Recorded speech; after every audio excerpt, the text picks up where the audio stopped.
আল্লাহর রসুলের আপন চাচা আবু লাহাব সাথে সাথে একটা পাথর উঠাইয়া সাথে সাথে আল্লাহ রসুলের দিকে লক্ষ্য করে এরকম মারলো, নিক্ষেপ করলো আর বলল, তাব্বাল্লাকা ইয়া মুহাম্মাদু, হে মুহাম্মদ তুমি ধ্বংস হও। নাউজুবিল্লাহ। এই পাথরটা এসে আল্লাহ রসুলের কপালের উপরে লেগেছিল, চামড়া কেটে রক্ত বের হয়ে গেছে। আল্লাহ রাব্বুল আলামিন তেনান্দেন কোরআনের আয়াত নাজিল করে জানিয়ে দিলেন, হে আবু লাহাব তুই আমার রাসূলকে গালি দিয়েছিস, ধ্বংস কামনা করেছিস।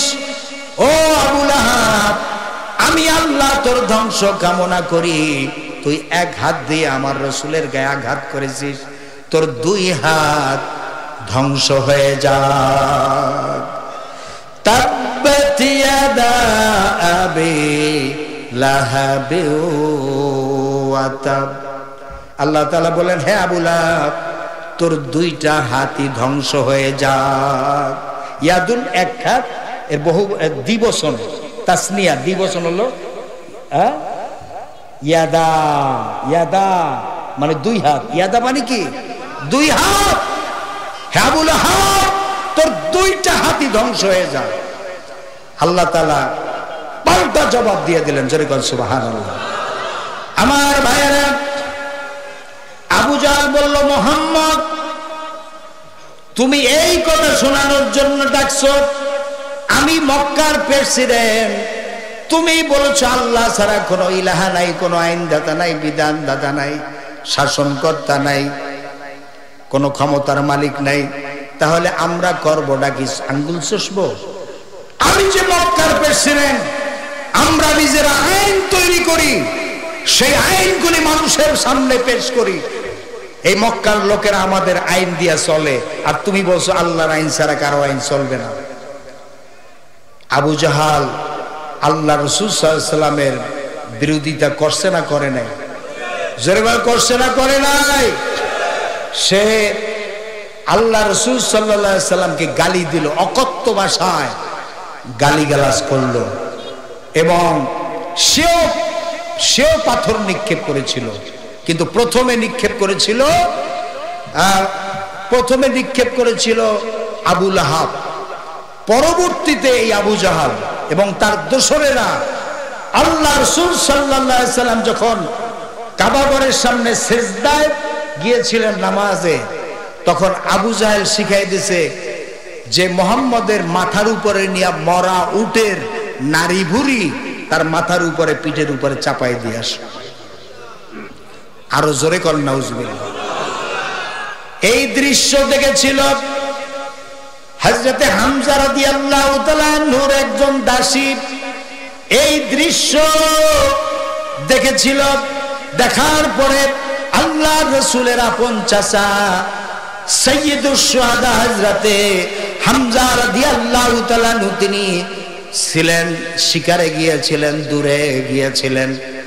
আসার পরে তিনি বললেন যে আপনার ভাতিজা এতিম মানুষ, আব্দুল্লাহর পুত্র মুহাম্মদ সাল্লাল্লাহু আলাইহি ওয়াসাল্লাম বলেন সাল্লাল্লাহু, এতিম মানুষ, তাই বলে তার উপরে কি নির্যাতন চালাবে?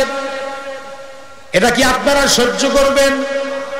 তো হযরতে হামজা রাদিয়াল্লাহু তাআলা আনহু বললেন, হে দাসী কি হয়েছে?